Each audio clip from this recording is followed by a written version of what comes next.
Hello, everyone. Welcome to the talk. So today, I'll briefly talk about something extraordinary about machine learning. When people talk about machine learning, usually you hear about algorithms, modeling, predictive correlation, and stuff like that. But this talk's a little bit different because we're going to look at machine learning from the software engineering perspective. Oh, wow, that's boring. But you will see. Actually, we have built an open source machine learning server to help you build machine learning applications or engines in a very fashionable way, in a way that is scalable, in a way that is easy to maintain. So first of all, a very, very quick question. What is machine learning? How is it different from data science? So there's a lot of examples we come off our heads, like machine learning is about, there's something about facial recognition, spam detection, personalization, and stuff like that. So it's about prediction. So most of the time, you have some data sets or real streaming in data, and you need to train a predictive model, be it training in real time or training in a batch mode. But you need to train something. You need to have a model somehow. And how do you use a model in your application? You need to send a query either in real time or you pre-cache some predicted result and store it in the database. And just like the talk you just listened to at Spotify, they might be doing the personalization every day. But you can also do it in real time instantly if you send a query to the model as well. So the concept of having a query input training model is very important for you to make the decision when you do the software design, engine design. So what is PredictionIO? Open source project on GitHub right now. Essentially, we're helping you to build this architecture. This architecture is designed mainly for real-time production environment. Real-time not meaning real-time model updates. We see a lot of cases where real-time model update is not necessary, but sometimes it is. But the main thing we see in machine learning is real-time querying, real-time sending in data into the server is very important. So on the right side is your applications. And nowadays, most business, you have more than one applications. It can be mobile applications, it can be video, it can be email data, it can be whatever data. Basically, you have multiple data sources, right? And what is PredictionIO is on the left-hand side. It's a stack of machine learning processing stack. Basically, it comes with an event server. Underneath the storage can be HBase, can be MySQL, can be Postgres, can be Redshift, so anything.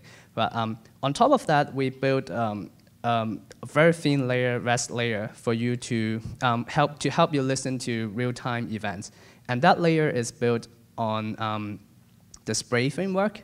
So PredictionIO, the whole project is built on Scala, by the way, of course. That's why I'm here. So after the data is streamed into the event server, on the stack, you can build one or more engines. So the main focus of the talk is about the engines. So how do you build reusable, easy to maintain engines? But what is engines? Each engine represents one prediction problem. So in the same stack, in one set of data, you can have, for example, personalization engines, you can have churn prediction engine, you can have fraud detection engines. So because you have one set of data, it means that a lot of components should be reused. Like you should not be reading the same user behavior. You should not be writing the same code to read the user behavior and copy it everywhere in different engines. So reusability is very important in real-life production development. So if we look at the engine level, what PredictionIO gives you is a repository of open source template. Some of them are developed by the core team, some of them are contributed by the community.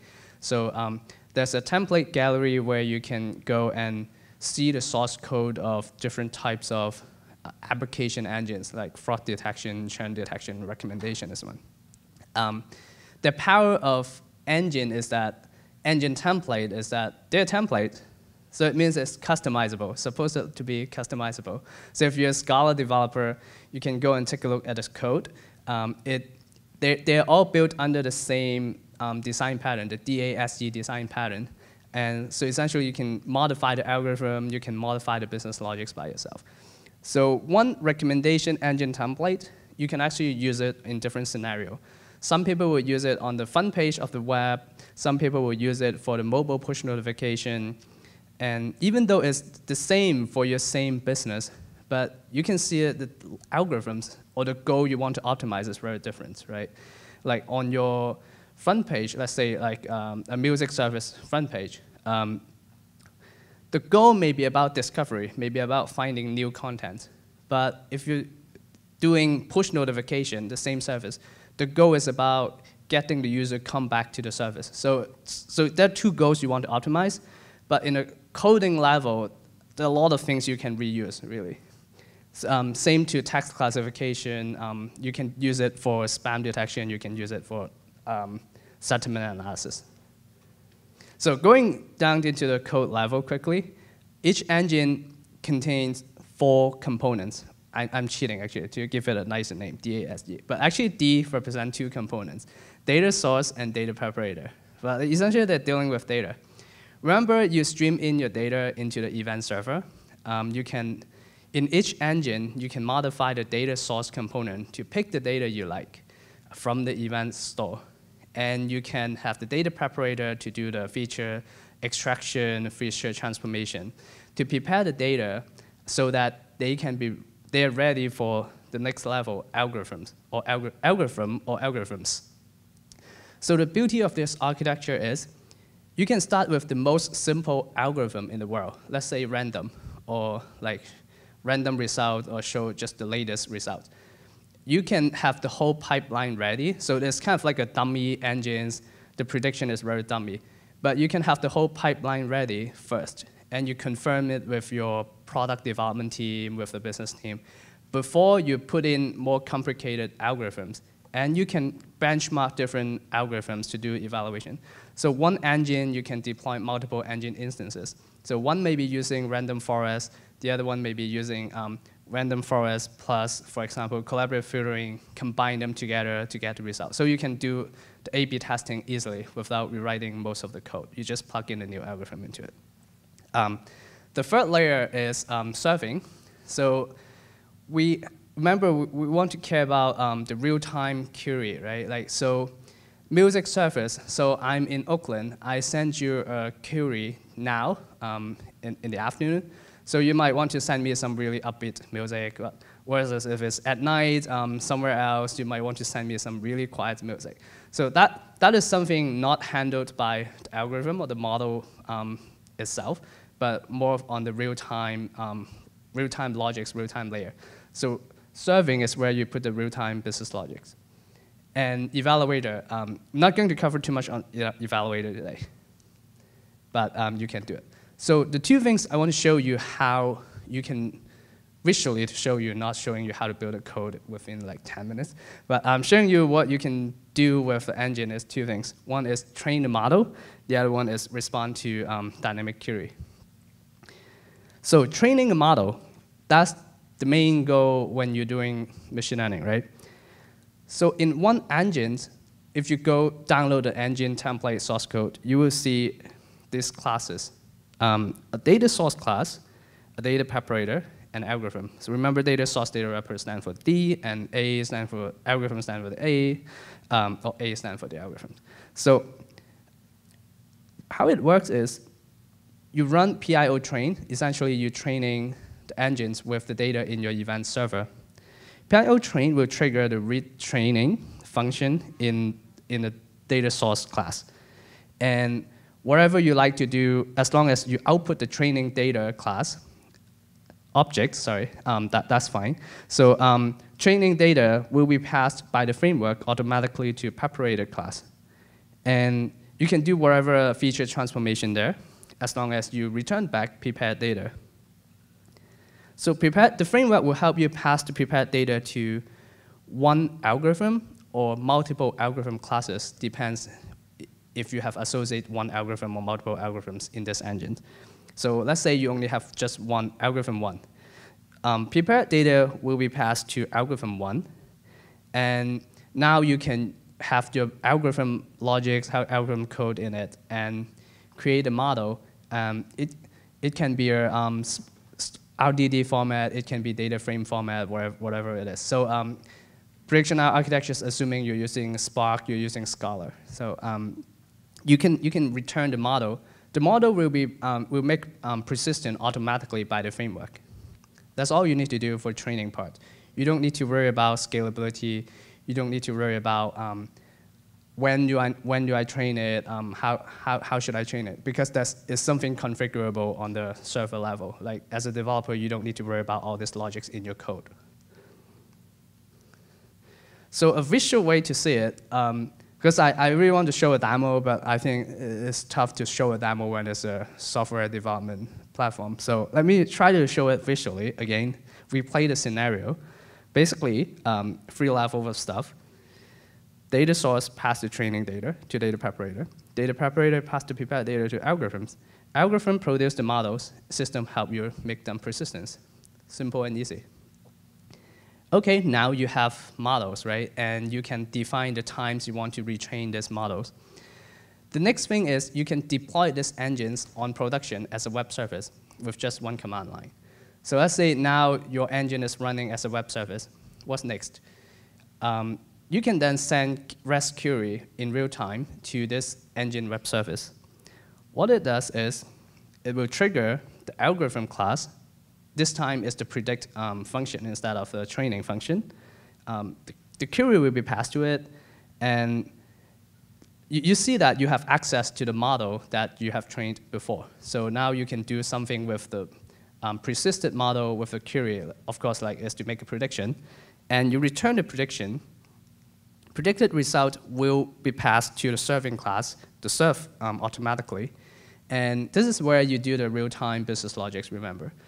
So if you have multiple algorithms, the serving class, besides doing the business logics, it can also do the ensembling of the algorithm results. Like it can do a voting, it can do like voting by majority, it can do a combination, it can do a weighting linear. You can even do a linear regression in real time here as well.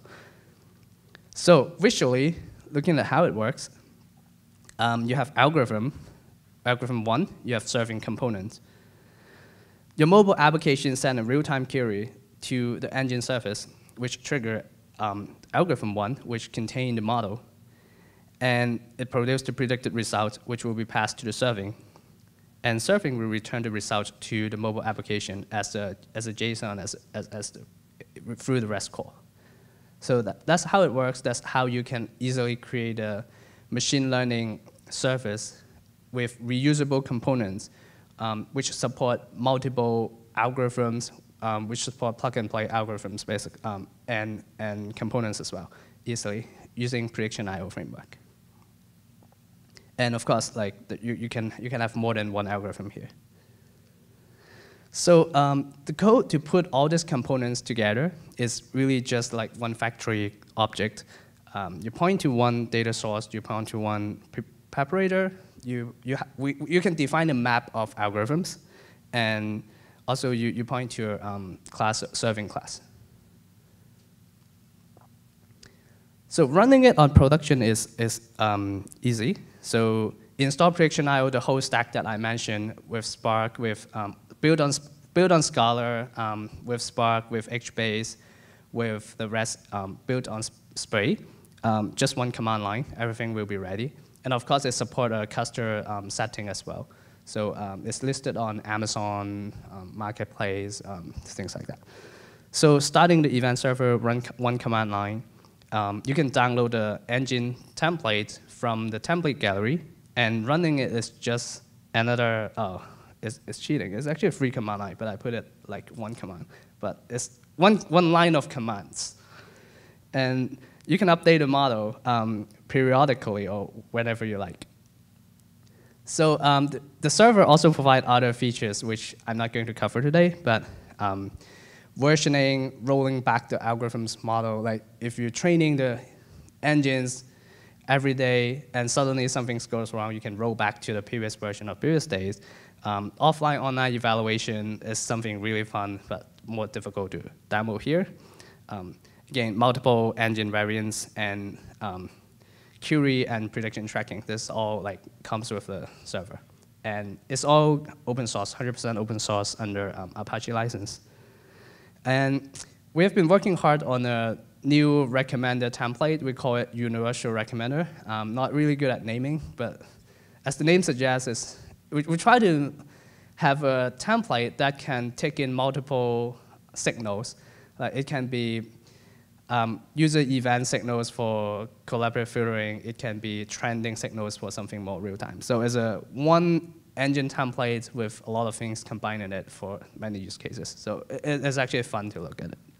So this is our website, and if you have any questions, let me know. I do have some stickers here, so if you're fancy with a sticker, also come by. Thank you.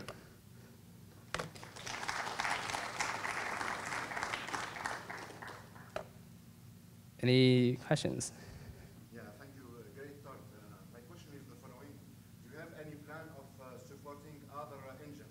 Obviously, in my case, I'm a fan of Blink besides Spark, so that the community can benefit from like iterative type of machine learning, which there is many of them. So that's the question.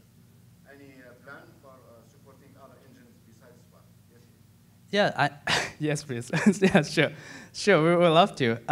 Actually, the project started 2 years ago. At that time, Spark was really early, and we support 100 map reduce, basically, relying on the Mahout library. So we're not like strictly only support Spark, but we would love to support other stuff as well.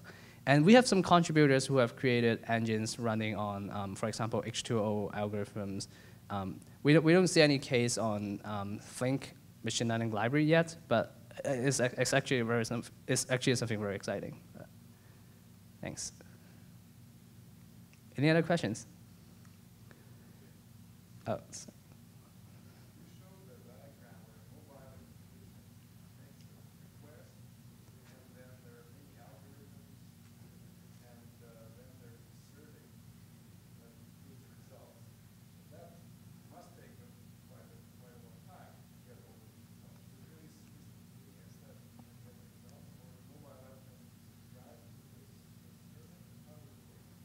So the question is about the speed of response or the latency when a mobile application sends a request to engine web service, and we need to trigger multiple algorithms, multiple models, and combine the result and return it. So the latency can be very long.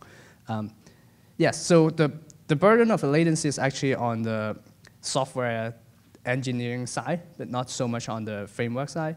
What the framework does is, first of all, is distributed. So it means that the algorithm, the model itself, is loaded in memory in multiple nodes in the server. So loading you're not doing real-time model training. It's essentially just like trying to make a prediction. And even though you have multiple algorithms, multiple models, you're sending the request to all of them at the same time. So the time, no matter you're calling one algorithm or multiple algorithms, the time to get the result is as long as the slowest model to make prediction, basically, amongst all your algorithms. And combining the results on the serving layer, then it really depends on how you design the serving layer. If you're just simply averaging the score or combining the score, then it can be fast. But if your serving layer contains some logics to look back to your database, finding some unseen products itself, for example, then it would depend on your the call to the database, basically, that part of the speed. Thank you. All right, thank you.